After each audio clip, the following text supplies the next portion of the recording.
뉴스 잘 들었습니다. 생방송으로 진행되는 시카고 지금은 유튜브로 언제든 만나보실 수 있으며 구독, 알림 설정 부탁드립니다. 월요일마다 알찬 정보를 가지고 나오는 김혜선 리포터 모시겠습니다. 안녕하세요. 안녕하세요. 네. 네. 한 주간 잘 지내셨어요? 네, 잘 지냈어요. 네. 춘분이 지나고 이제 정말 봄 같습니다라고 인사를 하려고 했는데 시카고 날씨는 정말 여러 계절이 3월에 있는 것 같아요. 맞아요. 오늘도 비 오잖아요. 네, 쌀쌀하고. 춥고. 얼마 전에는 눈도 왔잖아요. 네, 맞아요. 지난주에 눈 왔어요. 맞아요. 그러니까 시카고죠. 네. 오늘 시청자 여러분께 소개해줄 아이템은 어떤 건가요? 오늘의 제목은 쟁여놓고 냉장고에 쟁여놓고 먹으면 좋은 인기 있는 밑반찬 5가지. 아, 거기다가 플러스 일품 요리만 하면 네. 손님상으로도 손색이 없는 그런 밑반찬 준비해서 나왔어요. 그래요? 네. 그럼 홈메이드 밑반찬 네. 만들기에 또 김혜선 네. 리포터만의 특별한 비법이 있나요? 뭐 특별한 비법까지는 네. 그렇지만 또 네. 제가 할 수 있는 제가 알고 있는 뭐 TV라면 팀 네, 뭐 그쵸. 이런 거 몇 가지 알려드리려고요. 네. 오늘 가지고 나온 네. 그 메뉴 먼저 소개해 주시겠어요? 어떤 건가요? 진미채볶음, 두부조림, 요거 멸치볶음, 네.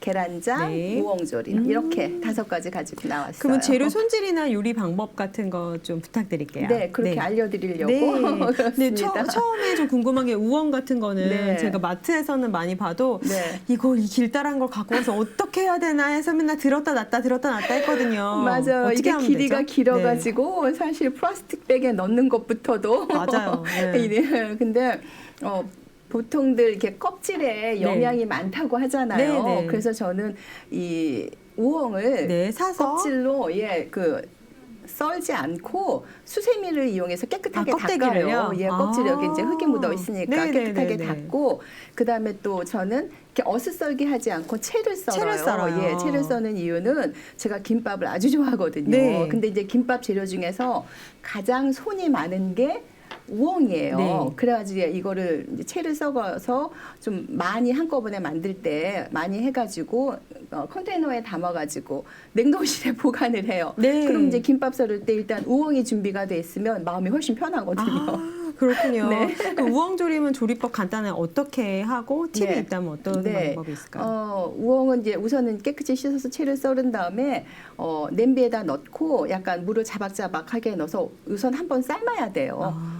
삶으면 삶다 보면은 이제 조금 지저분한 거품들이 뜨거든요. 네네. 이제 그거를 다 이제 숟가락으로 퍼내서 걷어내고. 버리고 네. 그다음에 이제 씹어봐서 어느 정도 식감이 물러졌다고 생각하면 너무 물러주면 안 돼요. 왜냐하면 또 간장을 넣고 졸여야 하기 때문에 그래서 식감이 어느 정도 물러졌으면 그때 이제 간장을 넣고 일단 처음엔 졸여요. 그래서 어느 정도 간이 배면 그 다음에 이제 물엿을 넣고 한 번 더 졸이고 처음에는 은근한 불에다가 중약 불에다가 졸여야지 이게 타지 않고 잘 조림이 되거든요. 이제 마지막으로 모든 조림들은 마찬가지예요.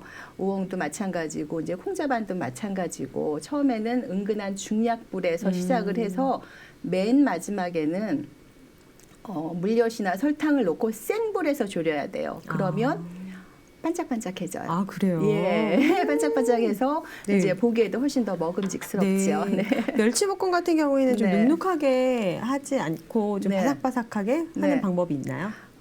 우선 멸치볶음을 전에는 저도 견과류를 같이 넣고 네, 호두 같은 했었거든요. 거. 네, 호두나 네, 아몬드 네. 이런 거 많이 넣었었는데 최근에 접한 소식은 네. 그 호두나 아몬드 견과류에 있는 피틴산이 그러니까 철분 성분이 네. 멸치에서 가장 중요한 영양분이 칼슘이잖아요. 네, 네. 칼슘 섭취를 방해한다고 해요. 그래서 같이 먹으면 좋지 않은 궁합이래요. 네. 그래서 꼭 드시고 싶으면은 이제 시간차를 두고 따로따로 섭취하는 게 좋다고 하더라고요. 이제 그리고 이제 제가 멸치볶음을 할 때는 기본적으로 이 마른 멸치에 간이 돼 있어요. 네, 네. 그리고 살짝 이제 이물질이나 먼지도 있으니까 한 10초 정도 물에 살짝 헹궈내요. 이제 그러면 깨끗해지고 이제 네네. 이물질도 없고 조금 부드러워지거든요. 그다음에 멸치도 생선이잖아요. 네, 네. 그러니까 이제 팬에다가 기름을 두르지 않고 덮어요. 멸치 자체로 하면 네. 이제 그 아까 살짝 씻었던 물 수분기도 없어지고 나라하게? 그리고 이제 네. 비린내도 좀 잡아줄 수가 있죠. 이제 그 다음에 덮은 멸치를 이제 다른 그릇에다 담아놓고 멸치가 은근히 그 오일을 많이 이렇게 흡수하더라고요. 네. 그래서 오일을 넉넉하게 두른 팬에다가 저는 다진 마늘하고 양파를 곱게 채를 써서 중약불에 노릇노릇해질 때까지 수분이 거의 날아갈 때까지 많이 볶아줘요. 그 다음에 이게 다 볶아졌다고 생각하면 멸치를 넣고 볶고 그 다음에 이게 이제 생선이니까 저는 맛술 넣어요. 그러면 또 이제 2차로 또 비린내를 좀 잡아줄 네. 수가 있죠. 이제 그 다음에 어느 정도 이제 볶아지면 제가 빨간 고추, 초록색 고추를 조금 다져가지고 넣었어요. 예쁘게. 그러면 색깔도 선명해서 예쁘고 이제 그 다음에 또 뭐 바이타민 C 같은 것도 첨가되고 하니까는 좋죠. 그래서 그게 이제 볶아지면 간장은 안 넣어도 돼요. 아, 멸치 그래요? 기본 간이 돼 있기 때문에 간장을 넣으면 너무 짜거든요. 네네. 그래서 그 다음에 물엿 넣고 또 한번 졸이고 바짝 졸이고 그 다음에 통깨 뿌리고 그렇게 해서 멸치볶음. 진미채 같은 경우에는 네. 잘못 만들면 좀 너무 딱딱해져서 씹기가 어렵더라고요. 네, 어떻게 네, 하면 맞아요. 될까요? 이제 우선 이제 처음에 사셨을 때 너무 딱딱한 거는 한번 물에다 살짝 헹궈요.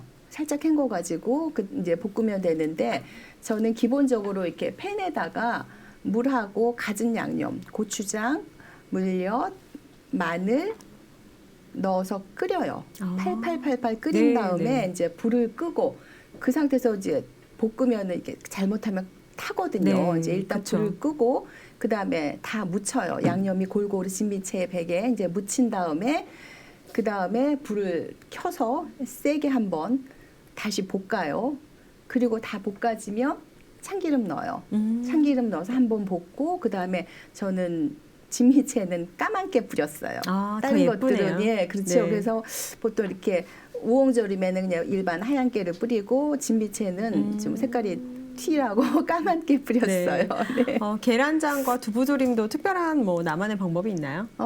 우선 계란장은 그 계란의 그 특유의 비린 맛이 네, 좀 있잖아요. 네. 이제 그래서 간장만 가지고 조리면 너무 색깔도 까맣고 이렇게 짜지니까 이거 계란도 마찬가지로 물을 섞어가지고 한번 팔팔팔팔 끓인 다음에 보통 통마늘 많이 넣거든요. 네. 근데 저는 통마늘 대신 그냥 다진 마늘 넣어요. 그러면은 그 마늘의 향이 훨씬 더 많이 잘 뵐 수 있으니까. 그래서 통마늘 넣고 그리고 또 한 가지 제 비법은 팁은 매운 고추 넣어요.